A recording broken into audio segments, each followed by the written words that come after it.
to the ABC Podcast. Always be cool.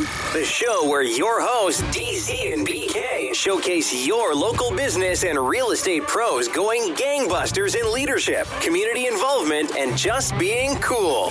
Here are your hosts, serial entrepreneurs, mortgage experts at Summit Lending, and partners in crime, Darren Copeland and Bobby Kerr.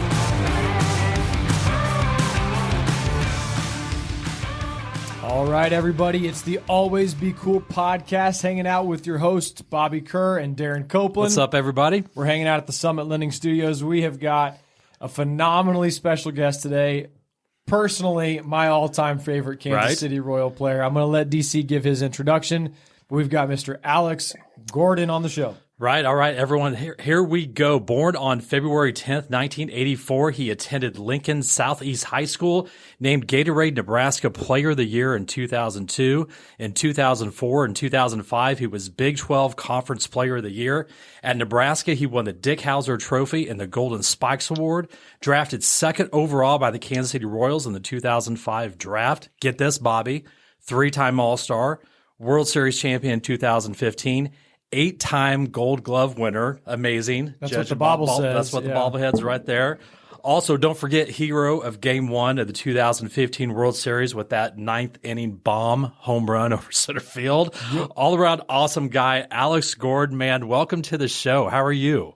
Good, guys. I'm glad you read what I sent you the other day to read off my accolades. You missed a couple there, but I'll let it slide. No, it's go ahead and jump in. Well, you know what? So when we were doing the research, Alex, I could have had a 30-minute intro about your high school and college career at Nebraska. Yeah, you missed the football highlights. That's what I really actually care about. So what that was actually one of the questions on here. So. Here's a question for you. How close were you playing football instead of baseball? Not close, but I was close into deciding if I wanted to play both in college. I didn't grow up playing football at all. I played flag football like most people do. I was a huge soccer player growing up. So I always loved soccer, just pretty easy game to learn, a lot of running, just go out and play. So I never did the tackle football growing up. My first year of tackle football was my freshman year in high school. And then I kind of just took off from there. And then I started getting looked at for football a little bit. And I remember Nebraska asking me after, I already committed to play baseball if I wanted to do both. And, it was just kind of a business decision on my end. Right. I could have been a slow defensive back in the Big 12, or continue doing what I did on the baseball field. So I think I made the right decision, and it all played out well.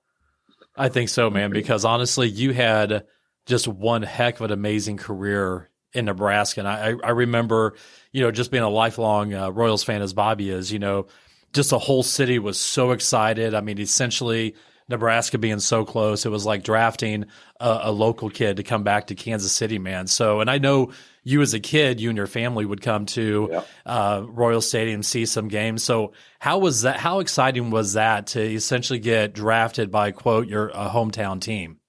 Super exciting. Very spoiled to be in that situation. And obviously to play my entire career for the team I grew up, rooting for, cheering for when I was a little kid. But in college, when I was about to get drafted, I remember we were playing, it was in the postseason, we were playing Miami in the Super Regional to go to the College World Series. And the draft is a little different now than it was back then. It wasn't televised. It wasn't really promoted the way it is now, which is, I love how it's promoted now. So we were practicing on the field while the draft was going on. And I was, in communications with a lot of teams. I actually thought, because most of my communication was with Seattle at number 3. So going into that day and that early morning practice, I thought I was going to get drafted by Seattle. Wow. And so we're practicing on the field it's called Haymarket at Nebraska. And, the stands are empty. I did have my older brother come to practice so he could listen into the draft and then, kind of shout at me which number I was picked. So It was like a half an hour into practice, and my brother whistled at me and then held up number 2. And, that's kind of how I found out. And then the team kind of got together, stopped practice, and congratulated me. So it was a pretty cool moment.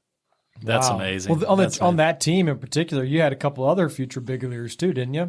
Yeah. So Brian Dunson, who was picked by the Twins, I think either a 3rd or 5th round, had a great career with them and a couple other teams. And then not that year, but the next year, Jabba Chamberlain, who was drafted by the Yankees. And then we also had Tony Watson, who didn't have a huge college career, but had the potential and got drafted and then just took off once he got drafted. So there's a few other guys here and there, but yeah, a lot of good players on that team. And that's, kind of why we had the season we did my junior year. That's amazing. So who did you think the first 2 guys were going to be picked ahead of you in that draft?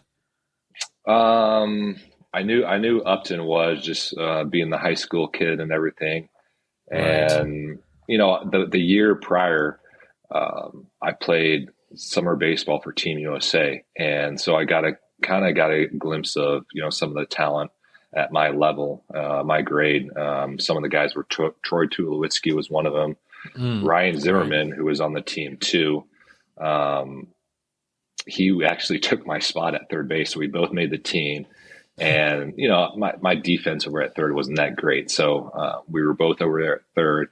And the coach wanted us to be, on the field at the same time. So they ended up pushing me over to first base, which was totally fine. But those 2 kind of stood out to me. So I thought one of those 2 might go in front of me in the draft. But, that Team USA team was a lot of fun to be a part of and, got to see some of that talent.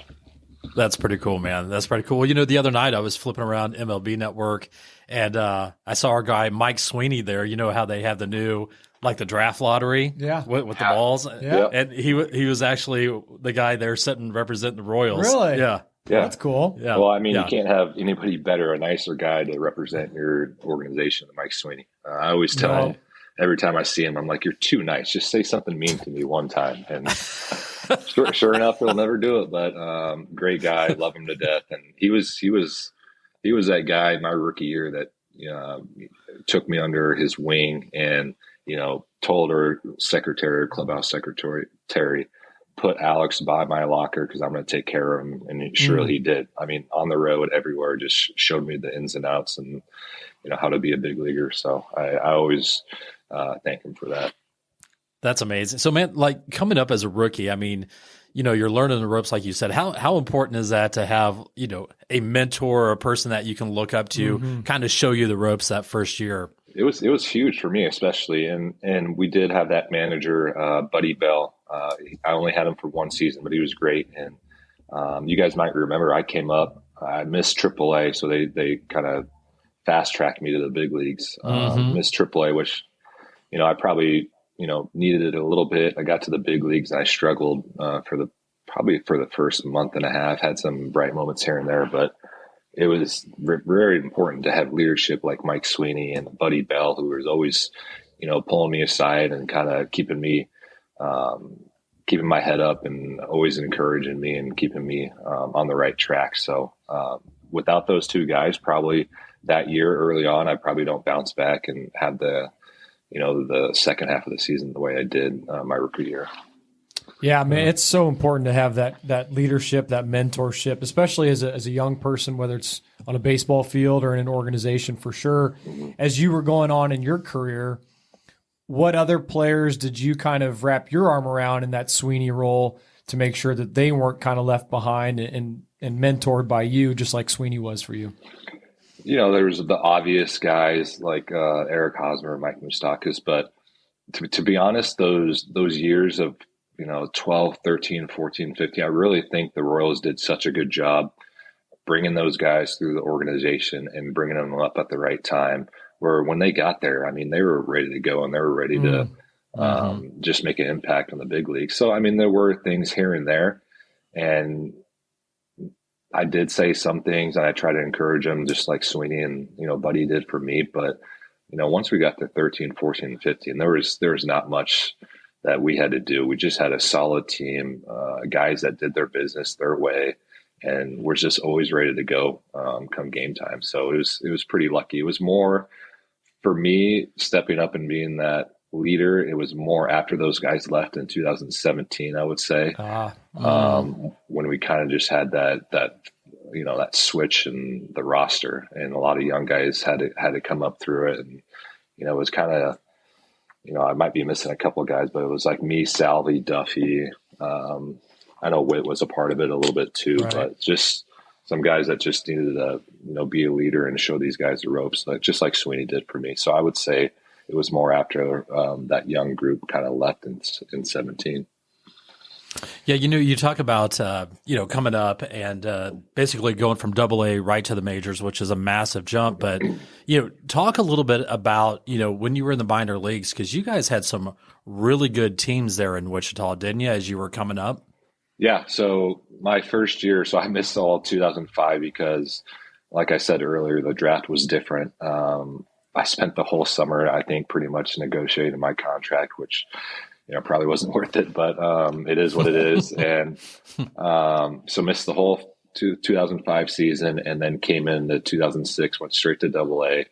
And, we had an amazing team. It was just a bunch of prospects that went to that team. And our coach was actually Frank White, the Royals Hall of Famer. Right. So, we had him in Wichita, and, really didn't have a ton of, guys coming up, getting sent down, stuff like that. So it was a pretty, close-knit group there in Wichita. I do remember we did get Luke Hochaver because he missed the draft in 5 because of contract complications, and then got drafted 6, and then came to our team later. So we got him late in the season, and we also got Mr. Zach Greinke, who was coming back from his,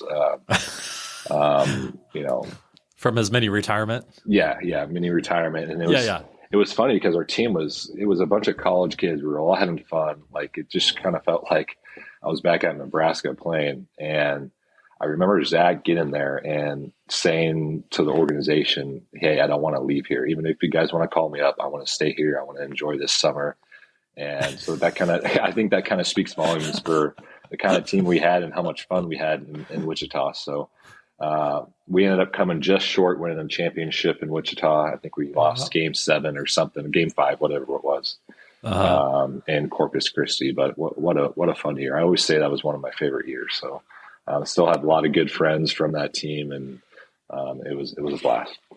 That's awesome. So, Alex, everyone has their Zach Greinke story, right? So do you have a specific Zach Greinke story that you can share with us? Man, I have so many of them. Some I probably want to share, some I don't. Go somewhere in the middle. There's 2 starts in Wichita that, I think that just kind of, I think it was the first start he showed up, and all he had on was his baseball pants and his jersey, nothing underneath. He had baseball cleats, and he ended up going out there and throwing a gem, and then just kind of going to the bench and just sitting there. And we're just like, this guy's amazing, but like, what is going on right now?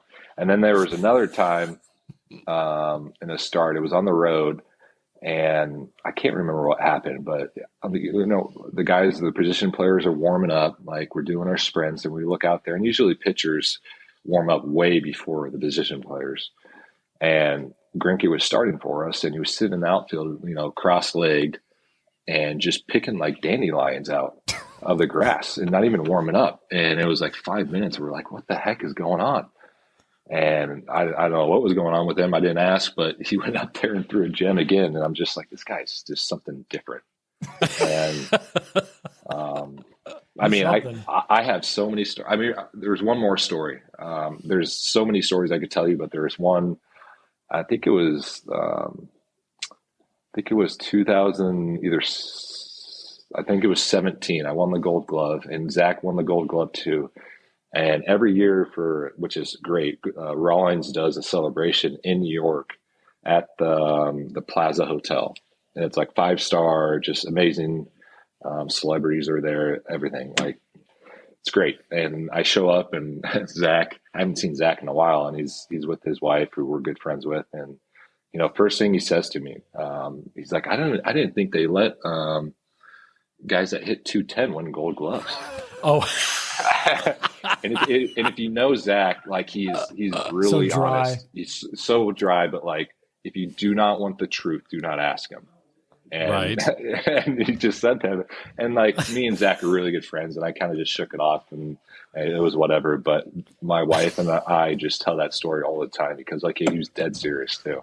So That's amazing. Right. He probably doesn't think anything about it. No, he doesn't. And I kind of was mad but chuckled at the same time just because I knew it was Zach.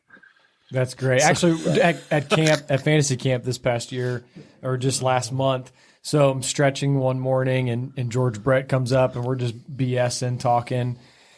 And Zach came up, and George goes, "You know what? Let's just call him." So George puts his arm around me. He calls Zach, gets him on speakerphone. I go, "George, ask him if he'll come on our podcast." Mm-hmm. And George goes, in pure George fashion, tells me to shut the hell up. And he goes, I gotta get Zach on my podcast first before I'll ask him to go on yours. Yeah. That sounds about right.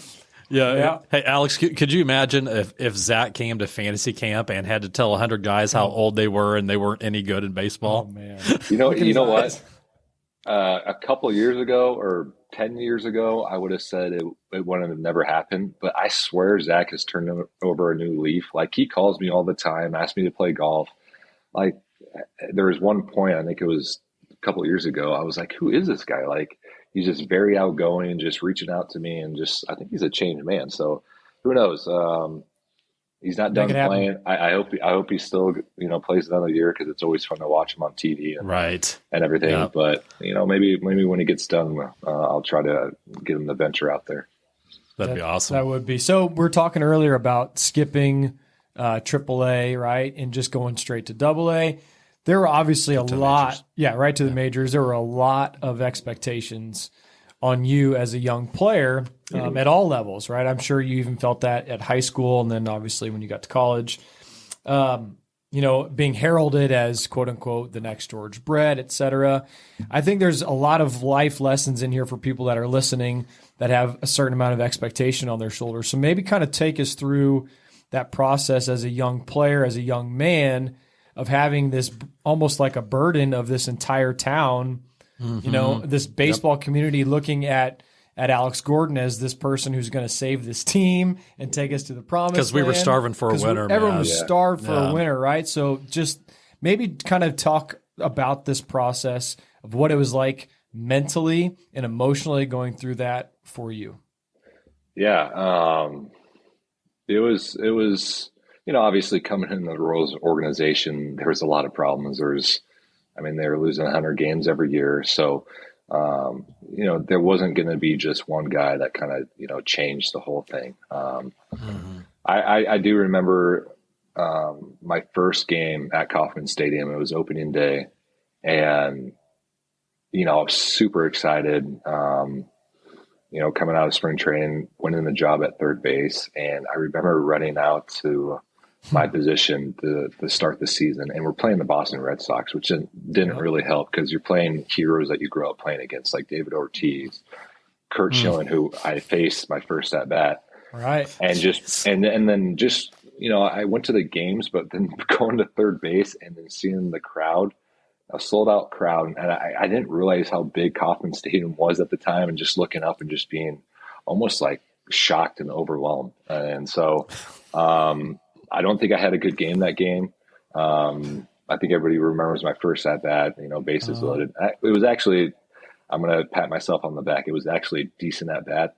So you had some fouls. Yeah. Foul balls, 3-2 count. And then he ended up throwing the splitter, which was smart. But, it was just one of those things where, I just got off to a rough start, and just being a rookie with a lot of expectations, I think I put a little bit too much pressure on myself. And, like we talked about earlier, I just had guys that kind of were always in my ear, telling me things that I need to hear. And then, there's one game in particular in my rookie year. I was starting to get some confidence, starting to get some success in the big leagues. And then it was in Cleveland.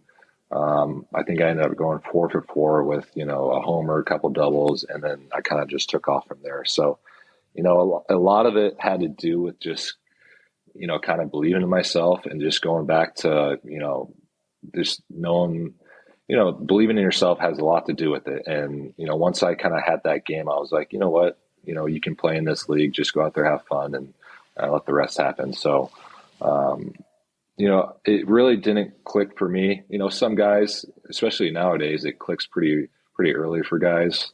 They're so well prepared, even not even getting drafted, just growing up and with all the technology and everything. But for me, I had some good years, 7, 8, and then obviously the injuries in 2009, and then another injury and then position change in 2010. So 9 and 10 were really tough for me. But I would say in 2011 is when it really clicked. And, obviously coming off 2 injuries and position change, I was, internally motivated.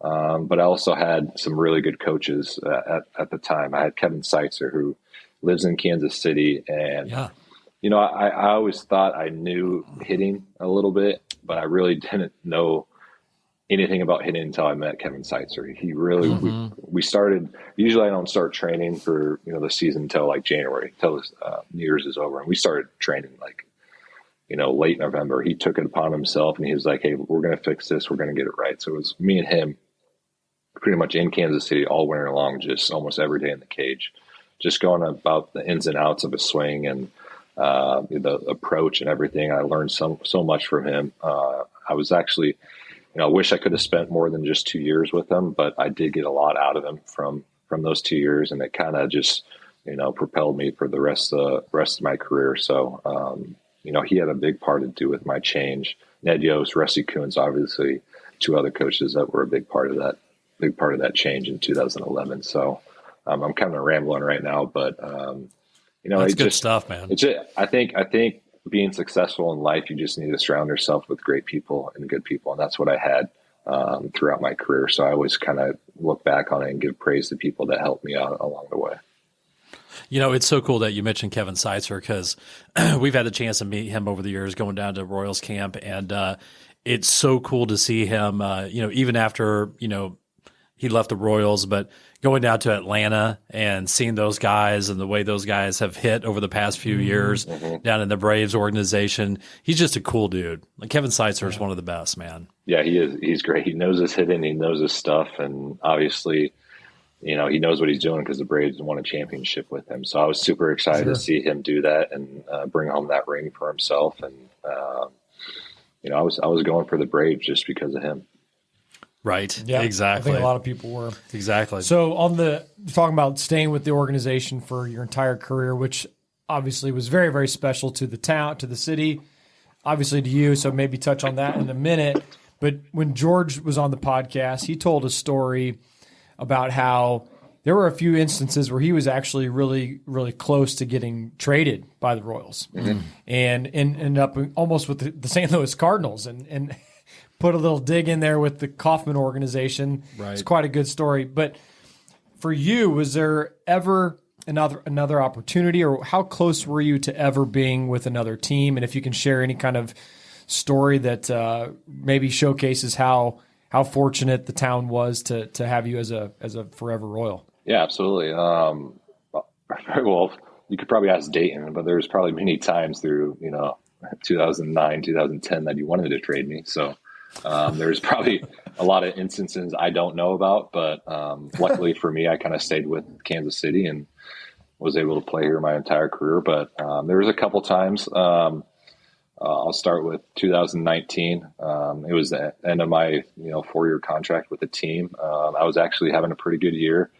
and I remember it was the day of the trade deadline, and there was rumors about me going places here and there and stuff like that, but nothing really, that I had to discuss with my agent or, Dayton or anything like that. And then I remember, I think I was taking like a nap on the training table, getting some treatment. And then all of a sudden our traveling secretary came up to me and was like, hey, Dayton wants to see you in his office. And he kind of called me in, and the Braves were actually making a playoff push at the time.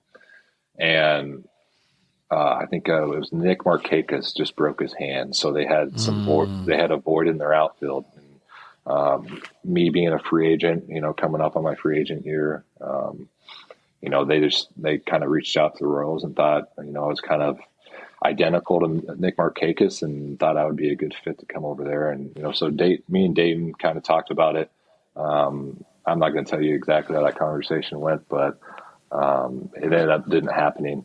We thought it was just best for me to stay with Kansas City, but it just obviously would have been cool, being in the postseason. I experienced it in 14 and 15, but there's nothing quite like it. And looking back on it now, maybe at the time I wanted to go maybe a little bit to the Braves just to experience the postseason because we weren't going anywhere at the time. But looking back on it now, I'm really glad that we kind of decided what we decided at the time with the Dayton. So that was one moment. And then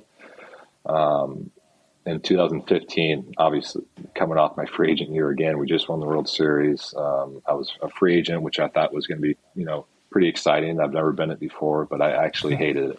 My whole goal was to come back to Kansas City after the World Series run and everything. And my agent knew that, and he was like, "Just be patient. It's going to take time." And I thought something was going to happen pretty quick. And it was just like every waking day, I would, or every other day, I'd text my agent, who's Casey Close, and be like, "Hey, what's going on?" And he'd be like, "Oh yeah, Baltimore's reached out. The Angels have reached out. Blah blah. St. Louis has reached out."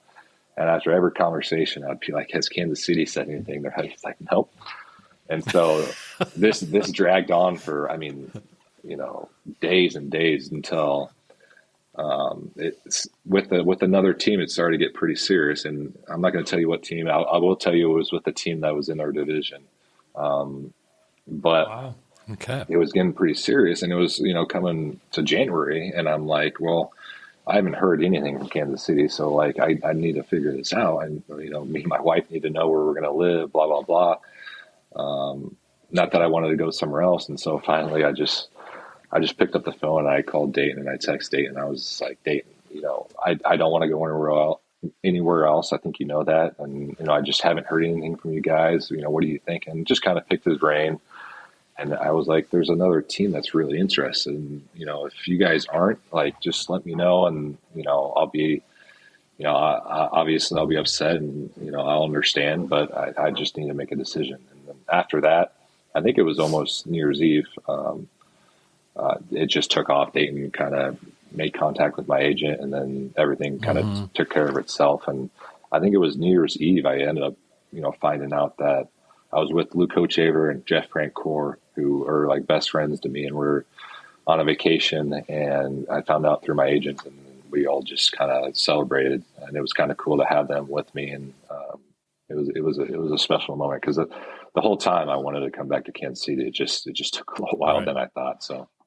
So did they make you pick up the tab that night, Alex? I think I did. Yeah, I think I picked up the tab. Yes. But you know what? That had to be kind of a cool story now that we're telling stories is, yeah. So I signed with Kansas City in 15 after the 15 season, and after I came back home after New Year's Eve, and I had to go get my physical, and so we're out by KU Midwest. It's like a 435 and I don't know, Johnson or something over there. So I was getting my physical, and then me and the trainer went and got something to eat right next door. And so we sit down at the bar, and a couple of guys come up and congratulate me, and they ended up buying my tab. So I was like, "Well, this is nice. Maybe I should go out to eat more often."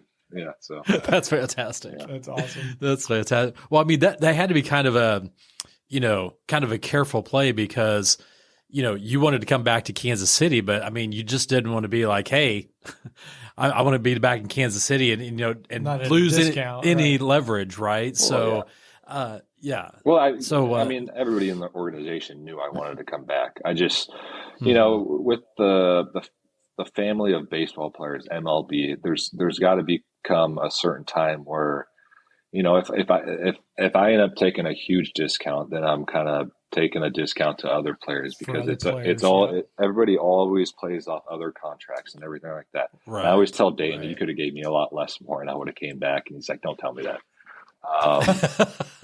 But at the same time, you want to do what's best for the family of the players. And I became a player rep, so I kind of understood like the whole process of that. and everything. So it's not about being greedy. It's just about taking care of one another. I would say that's kind of, what happened there. Very cool. Yeah, well, you mentioned Hoach and Francoeur, Frenchie, and those guys. Yeah, Frenchie. Those guys, haven't heard those names in a while, so I know that you're friends with them. I think last year, the first year that you came to fantasy camp, you were talking about getting Hoach to come to camp. Yeah, get those guys coming down. Yeah, we're trying to get we love George Brett, the older guys, Wathan, sure. Willie, all those guys. Great stories, great personalities. But it'd be kind of cool to. I know we did get Jeremy Guthrie out there this year, Bruce Chen, just a couple guys from that younger generation, 14 and 15. I mean, a lot of them are still playing too, so it's kind of hard to do. But I have tried to get Luke the last 2 years. If you don't know Luke, he's an avid hunter. So anything that he tries to do, he has to plan around his hunting season, duck season, deer season, all that. So it's a hard schedule to get through, but one of these days we're going to get it. Yeah, that's super cool. Hey, do you mind if we tackle a couple World Series questions? Absolutely. With you, Alex? Yeah. All right. So one of our good buddies, Jimmy from camp, Jimmy has a question here. He wants to know, what was your mindset in that ninth inning, before you hit the homer off Familia? What was that mindset of that at bat? Because here we are, game one, wasn't looking too good. In fact, if my memory serves me correctly, I mean, Hosmer's probably one of your biggest fans, because I think the inning before he had one maybe go off his glove or something like that. But going up there, what was your mindset trying to get a hit in that situation? Not to do what I did. Against a closer like that who's been just lights out the whole postseason, the whole year, you don't try to get too big, because the minute you do, nothing good happens. So just try to stay simple. I'm trying to hit a base hit up the middle. But I will tell you that I've told this story many times, but in the postseason, we have scouting reports during the season, but it's nothing extensive. It's pretty quick, go over the starting pitcher, maybe a bullpen guy here and there. But in the postseason, you go over every guy. I'm talking position by position, every guy in the bullpen, every starter. It takes a while, but it's so worth it. And I do remember being on deck, and we went over Familiar. We know he has heavy sinker, but I was on deck and Salvi was hitting, and he did a quick pitch to Salvi, and we never talked about that. And I kind of looked behind on the bench, and Dale Swain, who was our hitting coach at the time, was like, "Hey, be ready for it. He likes a quick pitch every once in a while. Just don't be shocked that he does it to you." So I was like, "All right." So I get in the box, and first pitch goes by. I can't remember exactly pitch by pitch what happened, but after every pitch, I didn't step out of the box. I stayed in the box, so I was ready and just made sure I wasn't surprised by the quick pitch, because Salvi kind of was, and you could tell he was late a little bit. So stayed in the box, and I think it was a 2-1 count, and sure enough, he quick pitched me, which with his kind of stuff was kind of stupid, because if you watch the pitch, I mean, it sank just a little bit, but it was just right down the middle at 94, 95, which is what every hitter's looking for. So it was just one of those swings where you're just trying to stay simple, and you just put a perfect swing on it, and the rest is history. So hitting it to dead center in Copeland Stadium, with my power, I just never know if I did it or not. So when I hit it, I didn't know if it was gone, but I ended up going pretty far. So I think he provided a little bit of the power. So that was my question, because you absolutely crushed it. But when you hit it, did you know absolutely that was going to go? Did you know you crushed it, or did you have to wait a little bit? Because I know, there's that famous picture of you rounding first. In fact, I think we got that signed at fantasy camp. And I think I think you said you don't even remember that picture, pointing up. So at what point did you realize that ball was going to go? Probably when you saw me start pointing my finger up at first base. There's not a lot of times that I actually celebrated my home runs. They call them, pimp jobs or whatever. But in Copeland Stadium, I mean, that's the biggest park, hands down, in the league, just corner to corner. So there's not a lot of times where you hit it and you're just like, I know that's gone. especially the center field. Like Soler, maybe, but Salvi, maybe, but myself, no chance. So when I hit it, I knew I hit it good. I knew it had a chance. I just didn't know if I got enough of it. So, just not knowing, going to first, and then obviously seeing it cross the fence is when, that's when I put the finger up and kind of celebrated. I do remember kind of like pumping my fist going around first base and everything like that. So just special moment. Yeah, that was epic. For sure. Are you going to ask another World Series question? Go ahead. Well, this is the one that we've heard this, but a lot of people ask about this. Well, the question. But here's the thing. This isn't going to be like the straightforward, simple question.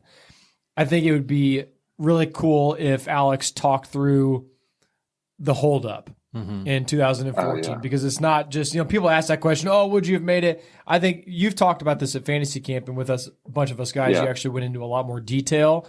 So maybe for the listeners that haven't heard your perspective, maybe share what exactly went down. Yeah. So I'll just run you through the whole scenario. So, ninth inning, 2 outs, lefty on lefty, which nasty. Bumgarner just coming, from the side is always tough for a lefty to, try to hit. But I did say this against Familia.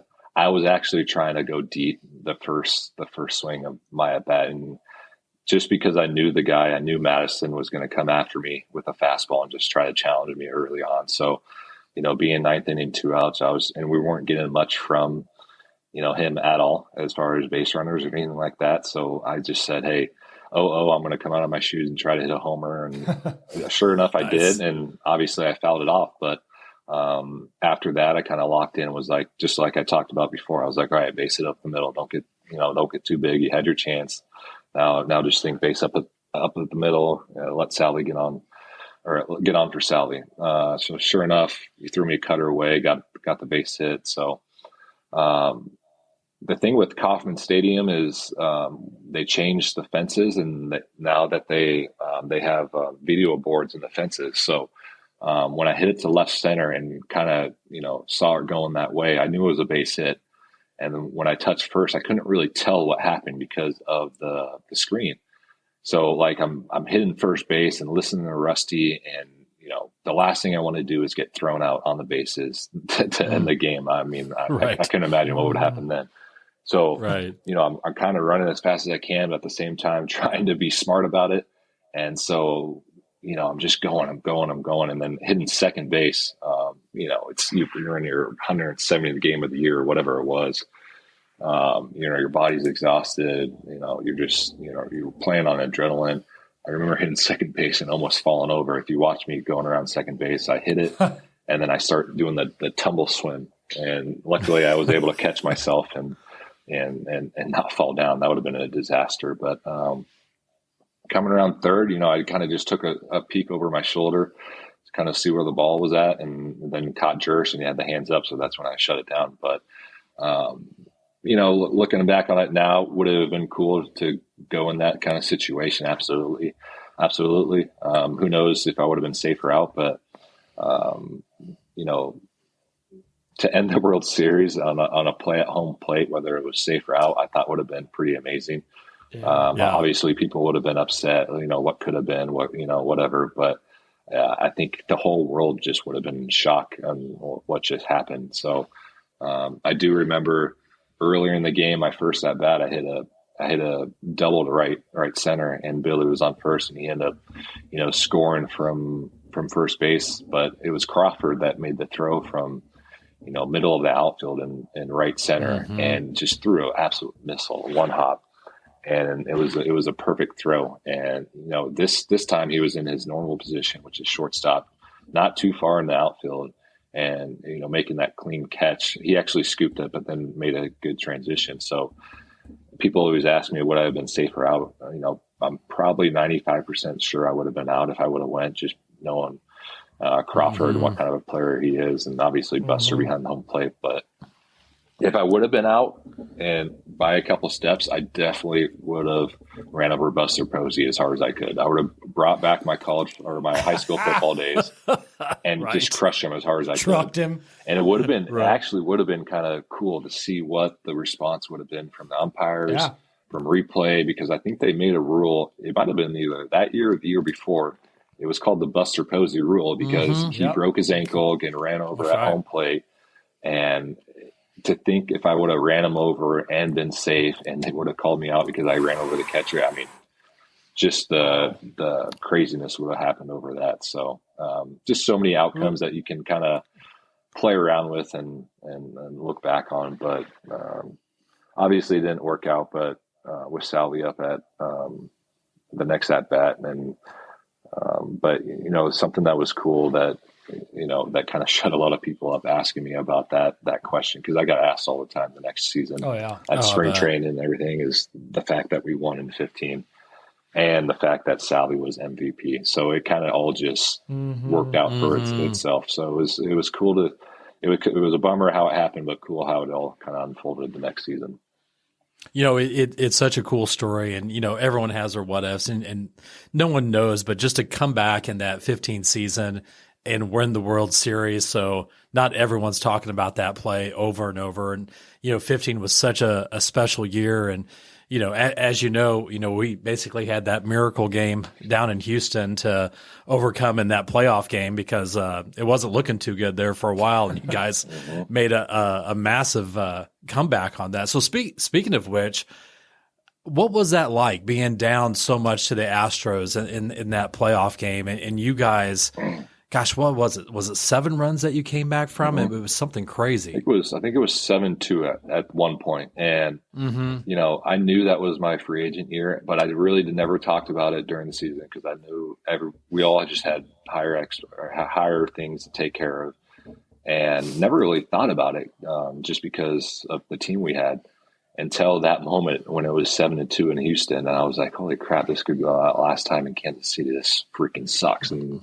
almost kind of sad out in the outfield. And I'll never forget, you know, just how loud the stadium was. It was a dome and just, they were going nuts. And I remember coming into the dugout and Moustakas, you know, people probably already heard about this, but Moustakas is one of the nicest guys, but when he crosses the line, the white line, he just becomes an a-hole. Like, it's just his personality. Like, he is intense. He is, but in a good way. Like, he just gets after it. And I remember coming in the dugout and he just goes on his rant in the dugout. Like, we're not, and there was a lot of different words involved, but he's like, we're not losing this game. There's no way this has happened to us, blah, blah, blah. And the dugout was actually down when we came in. And then Moose did that for like 20, 30 seconds. And it was kind of uplifting a little bit. And then obviously we go out and that same inning, go out and put together the inning that we did. So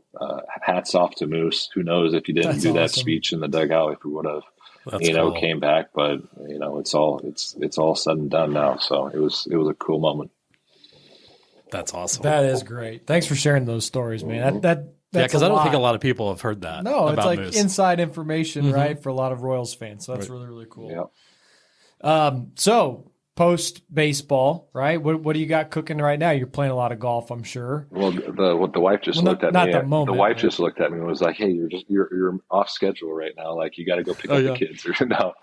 Oh shoot. No, tell her we're almost done with you. I'm just kidding. No, it's just you know, catching up on. You know, one of the reasons. I mean, there was a couple of reasons I kind of walked away when I did. One of the reasons was, you know, I love baseball. I love, you know, the competitiveness of baseball, but one of the reasons I stepped away was because my kids were getting older and I was always gone. I was always in a hotel room and living out of a suitcase, and they were starting to get older, started to play sports, be in school. And I just wanted to be around more than I was for them. And, you know, so now, you know, post my career, you know, just trying to catch up on lost time and just be that, not that I wasn't a good dad before, but just be that dad that's around, that's present all the time. And, you know, I'm taking them everywhere. I'm always at the house. I'm, you know, coaching them. So it's a 24/7 job. I always tell people, like, I always actually had it made when I was playing, because I am more busy now than when I was playing. So just, it's a lot of work for all that stay-at-home moms and all those people. Right. Like, man, it's a grind. So But no, there's, like I said, just catching up on lost family time, finding some hobbies here and there, playing golf, hunting, stuff like that. So just, kind of enjoying life. And, I'm still involved with the Royals, nothing under contract or anything like that, but, obviously living in the city, knowing Dina Blevins and some of the people in the organization, just always trying to help out any way that I can. So just trying to be present still with them and help them out whenever they need it. So staying busy though. That's awesome. That's awesome, man. So, Bobby, have any more questions? Because I know his wife is that was right now. That was more of a joke. I was just giving you guys a hard time. Bring Jamie on. Jamie can pop on. She's more entertaining than I am. So. Oh heck no, man! Yeah. No, this is fantastic. Now, do you keep in contact with any of the guys now that you're retired? So check this out. What I did this year. So I'm a huge fantasy football guy. Oh, here we go. So I was like, how do I, keep in touch with these guys? So I started my own fantasy football league, and it's called the Has-Beens. And so I made this. So asked all the guys, and then we made this trophy for. Oh heck yeah! So it's called the Has-Beens. Look at that. League, but. So this is the first year we've done it, but the reason I did it was just to kind of keep in touch with some of the guys. So,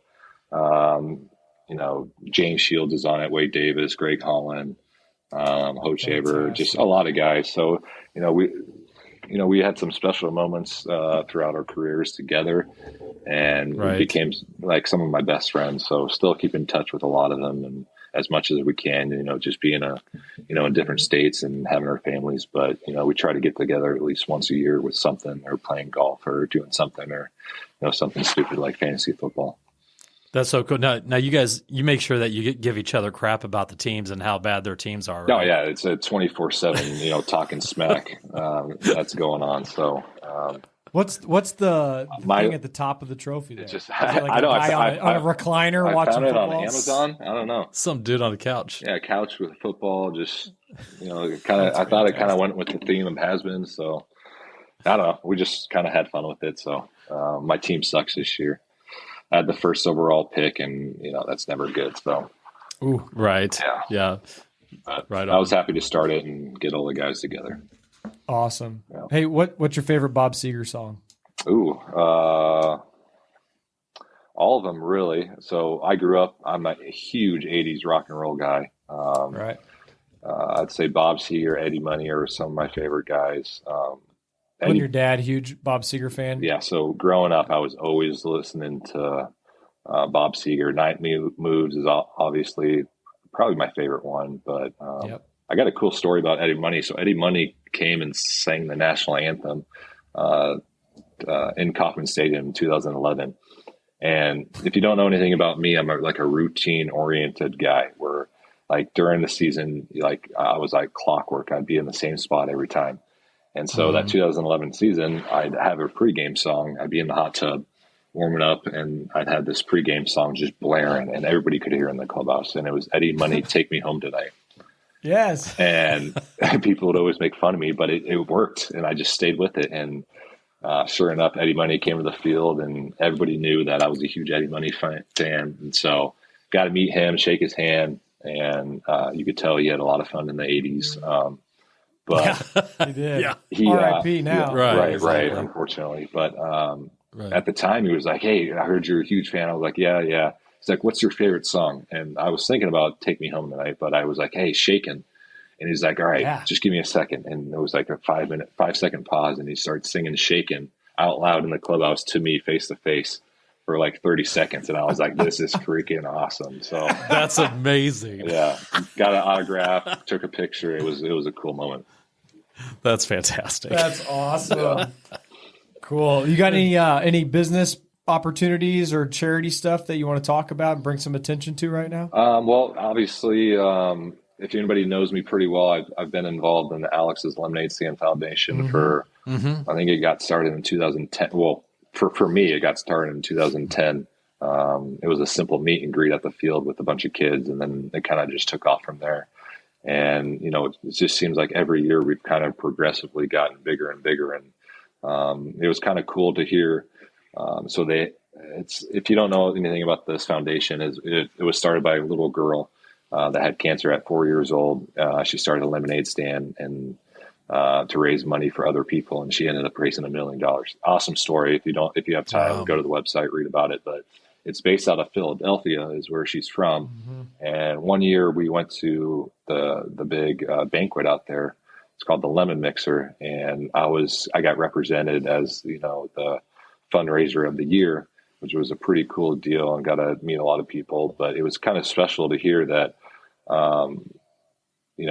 Alex's parents, Liz and Scott, kind of talked to me about how special it is, because nobody in the big leagues really promotes the Alex's Lemonade Stand Foundation quite like the Kansas City Royals. Yeah, and I was like, even Philadelphia, and they're like, no. So it was kind of cool to hear that the Royals in this community has done such a big part with the Alex's Lemonade Stand Foundation. We're doing things throughout the year. This past year, we did a golf tournament. I also have this baseball tournament that we've done for 9 seasons now through Perfect Game. It's baseball and softball. It's in April, and it gets a pretty good turnout. So there's just a lot of things we do to try to, create awareness and bring funds for, childhood cancer. So that's probably the biggest thing that, I've been a part of, and it means a lot to me. That's fantastic. What's the website, Alex? Off the top alexslemonade.org or .com, one of the two. So, yeah. Very cool. Yep. We'll definitely check that out. Hey, quick question for you, and we want to be respectful of your time. So what's the story? Because I know one of our buddies here from camp, Jimmy, is a huge baseball card collector. So what was the story on your 2006 Topps baseball card and your Rookie of the Year? I feel like you're pulling one out. Boom. I got them all right here. Look at it. So I got there they are. Look at that. So what happened? It was Topps, I think, did it on purpose. I mean, I don't know. I still don't have the answer, but they put out my rookie card before I made it to the big leagues, which was ended up being an error card. And being, I think I was the number 1 prospect at the time. It was a pretty big deal. And I think, so I was in AA, and every time we went to a different city, in the clubhouse, there'd be reporters that would come up to me, and they wouldn't ask me questions about the season, baseball, nothing. It was always about my baseball card, because it was generating so much attention, so much money on eBay and all that stuff. So they're like, do you have a card? And I was like, no, I don't have a card. I haven't got one. And it was just kind of a every week kind of deal I had to talk about. But right. Something that those cards that I have in my office right now, it was 2007. I still didn't get a card, error card. And we went and played Arizona in an interleague game. And the announcer for Arizona actually sent those cards down to me and had 5 of them, and was like, I think this would mean more to you than it does to me. So that's amazing. Pretty cool thing that he did. And, I still have them to this day. So, that's fantastic. Because didn't Topps recall some of them, or said they had punched holes in some of them? I was reading something. They either stopped issuing them or did something. That's why the value. Either that, or they said there was only a couple more left, and then so people had to go start buying more and more, which is why I think it was all planned by Topps. But right, sure, it was nuts how much money it was selling on eBay. It was like, I'm not that good, guys. Oh, that's awesome. Fantastic. Yeah, that's DC, awesome. You got anything else? That's it, man. No, he did a fantastic job, Alex, man. Thank you so much for hanging out with us and sharing some great stories that I know a lot of the listeners have not heard before. And, dude, we just really appreciate you and getting to meet you the past couple of years. It's just been really awesome, man. We thank you so much. Absolutely. We'll plan on being on your fantasy team next year. Yes, you might have to talk to Dina for us. I'll put in a good word for Dina, but no, thanks for having me, guys. This was a blast. And, Bobby, now that I came on your podcast, if I ever have a party, I got to have you play the guitar there. So, man, there you go. If you guys haven't heard, talked about it. If you guys haven't heard Bobby play the guitar, it's freaking amazing. He did that fantasy camp and just blew everybody out of the water. And the best part of it, he was doing 80s music. So, just right up my alley. So, no, thanks for having me. I'm ready whenever you are. As soon as you get that party scheduled, I'll be there. Right. No. Thanks for having me, guys. It was fun. Absolutely. Hang on the line for a second. We're going to close this out, and then we'll say a couple more words with you, and then we'll hang up. All right, guys, this has been the Always Be Cool podcast, hanging out with 8-time Gold Glove winner Alex Gordon, future Royals Hall of Famer. This is the Always Be Cool podcast. Find us online at Spotify, Google Podcasts, or Apple at Always Be Cool Pod, as well as Instagram and Facebook. All right, guys. Thanks, guys. See you later. If you are hearing this message, you've listened to the entire episode. And for that, Darren and Bobby thank you from the bottom of their hearts. They hope you enjoyed this new episode. And if you did, please leave them a review on Apple Podcasts, Spotify, or wherever else you're listening. Please share this episode with others who may be interested in our community. Also, feel free to let DC and BK know which business or community leaders you'd like to see covered in future episodes. Get in touch in the comments or on social media. See you next time for a new episode. And remember, always be cool. This podcast is powered by Summit Lending, NMLS number 1850081, Equal Housing Lender.